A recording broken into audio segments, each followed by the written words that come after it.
November 10th, 1942, 5:12 a.m. The shattered shell of Stalingrad lies cloaked in biting winter cold, snow fluffing over shattered brick, twisted steel, and the rubble-strewn streets etched deep with scars of relentless battle. The air is heavy and brittle, a silent shroud pierced only by the distant thunder of artillery and the crackle of a radio breaking the dawn. Somewhere behind the skeletal facade of a broken factory, Vasily Zaytsev, a soldier-turned-sniper of the Soviet 62nd Army, lies still and statuesque in a shallow dugout, his breath misting in the freezing air. You can almost taste the iron tang of blood and dust mingled in the frosty wind. No grand speeches, no history books here, just the immediate, raw presence of war in its most intimate form. The city, a devastated maze of ruins, is a sniper's deadly playground. Every shattered doorway and collapsed wall offers a perch, every shadow a potential enemy. Vasily's rifle is the old Mosin Nagant, his trusted ally, equipped with a newly issued Pew scope. He steadies himself beneath a crumbled archway, senses sharpening beyond natural limits. Around him, the whispers of a sniper myth spread through the Soviet lines. Across the wasteland looms a ghostly legend too, the dreaded German sniper Major Erwin König, a shadow dispatched from Berlin to hunt down the Russian rabbit. There is no grand parade here, only the heart-pounding moments of a duel without sound or sight, where patience is the deadliest weapon. Vasily's comrade, Nikolai Kulikov, waits nearby, a silent guardian ready to draw enemy fire. The tension tightens around them like wire. Every shadow could hide a bullet, every flicker of movement a death sentence. As dawn breaks faintly on the horizon, a glint of metal catches Vasily's eye. Somewhere in the ruins, trapped in a deadly game of cat and mouse, two of the war's most lethal marksmen prepare to face off across a no-man's land of ice, rubble, and ruin. Theirs is a battle to break morale, to carve survival from the shattered bones of a city. Will patience bring victory? Or will the frozen city keep its secrets in silence? The light over Stalingrad never really becomes day.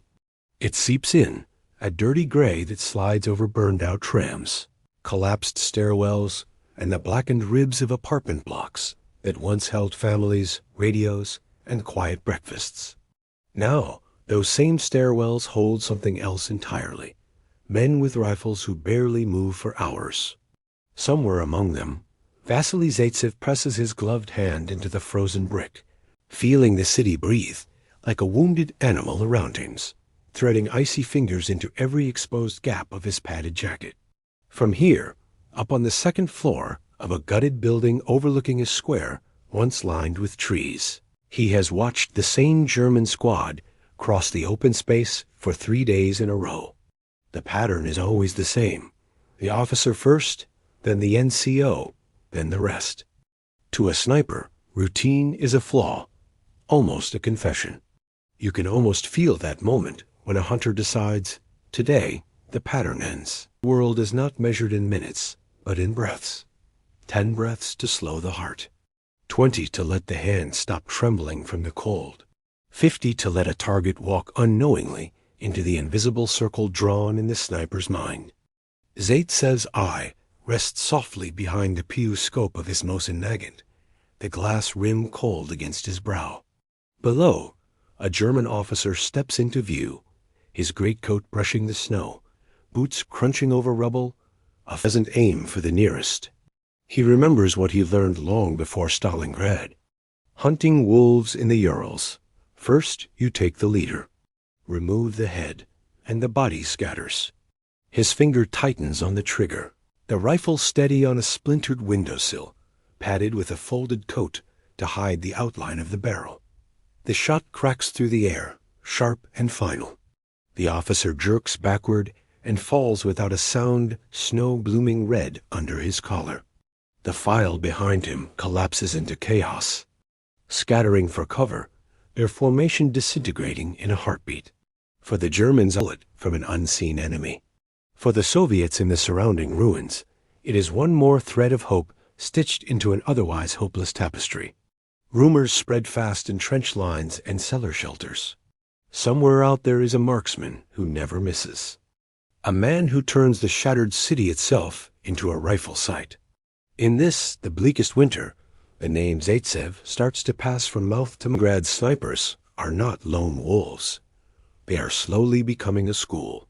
In a half-buried bunker near the river, where frost creeps in delicate white veins along the timber beams, a group of young Red Army soldiers cluster around Vasily.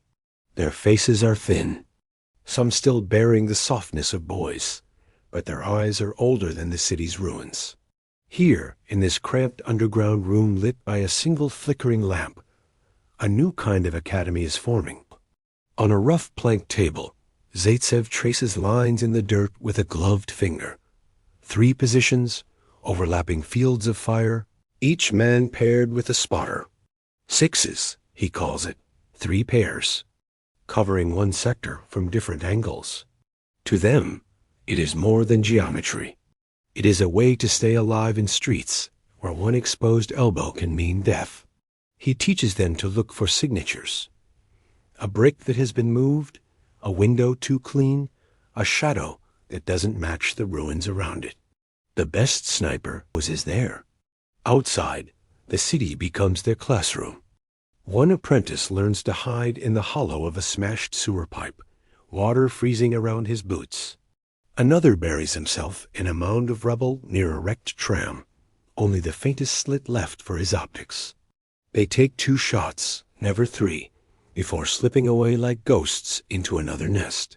The lesson is simple and brutal. Live long enough to keep learning, and you become dangerous. Stay in love with one hiding place, and you become a memory. For the German in street is now a question without an answer. A soldier ducks behind a burned-out car and does not get up again. An officer leans over a map at a window and drops where he stands, his helmet rolling onto broken tiles. Platoons begin to move more slowly, eyes raking windows and chimneys, nerves fraying under the constant knowledge that at any moment, from any angle, a single bullet can rewrite their future. This is not just killing. It is psychological warfare, seeping into every order, every step, every night of broken sleep. Notices. Reports stack up. Confirmed kills at long distance, enemy machine gun crews wiped out with a handful of shots, forward observers executed before they can call in artillery. Names of snipers are mentioned alongside those of tank commanders and division heroes. Zaytsev's kill count climbs, each mark another notch in a legend that is being crafted not yards of Stalingrad itself. Yet behind the numbers sits something quieter, more personal.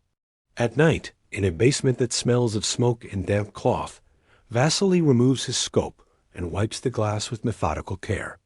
Around him, the little hairs, his trainees, sleep where they can, rifles cradled like fragile instruments. The city overhead groans and burns, but here, in the half-dark, the next day's hunts are already forming in his mind, angles, ranges, escape routes. He knows that if his students survive this inferno, they will carry these methods, and on the other side of the ruins, German officers are taking notes of their own. Intelligence officers scribble reports about Soviet snipers who seem to be everywhere at once, about a certain name that keeps surfacing in captured letters and intercepted radio chatter. A decision begins to form far from the front line. If Soviet morale is being held aloft by a handful of invisible hunters, perhaps one shot in the right place could bring that delicate balance crashing down. As the snow thickens and the Volga wind howls through empty windows, a different kind of hunter starts moving towards Stalingrad, a specialist trained to stalk the very men who believe no one can stalk them. The students in Zaytsev's School of Ruins do not yet know it, but their lessons are about to be tested against an enemy whose only purpose is to find them, and erase their legend with a single perfect shot. The frosted ruins of Stalingrad echoed with stories of the man who made cold steel speak like thunder. Between September and December of 1942, Vasily Zaytsev transformed from a determined infantryman to the Soviet Union's deadliest sniper, claiming an astonishing 225 enemy lives in the city's shattered streets. His Mosin-Nagant rifle, fitted with a simple pew scope, became a tool of near-legendary precision. But Zaytsev was more than just a sharpshooter. He was a master hunter-patient, calculating, endlessly persistent. You can almost feel his icy breath as he camouflages himself in the rubble, eyes scanning, waiting for the faintest twitch that marks a target. His tactics went beyond mere marksmanship. Along with his trusted partner Nikolai Kulikov, Zaytsev perfected sixes, a formation where sniper teams worked in pairs to cover broad zones, shifting silently from position to position, a living web of death. This method would influence sniper training for decades to come.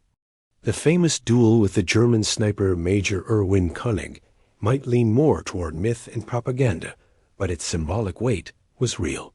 German command indeed sent ace snipers to silence Zaytsev, recognizing the psychological blow his kills dealt to their troops. Zaytsev's resilience and success boosted the morale of Soviet soldiers amidst a brutal siege and became a beacon of hope in a city on the brink of ruin. In January 1943, fate turned cruel. Zaytsev was wounded in the eye, forcing him off the front lines. But his role in the war was far from over. He went on to command sniper schools, training a new generation of hunters who would continue the legacy. Awarded the title Hero of the Soviet Union, Zaytsev's feats became immortalized in Soviet history, his story a testament to survival, cunning, and the deadly art of patience. What remains in the cold, silent ruins of Stalingrad is not just the echo of gunfire, but the shadow of a sniper who changed the face of urban warfare forever. Yet, behind every statistic and legend, the question lingers: how many other untold stories of silent hunters shape the fate of this blood-soaked city?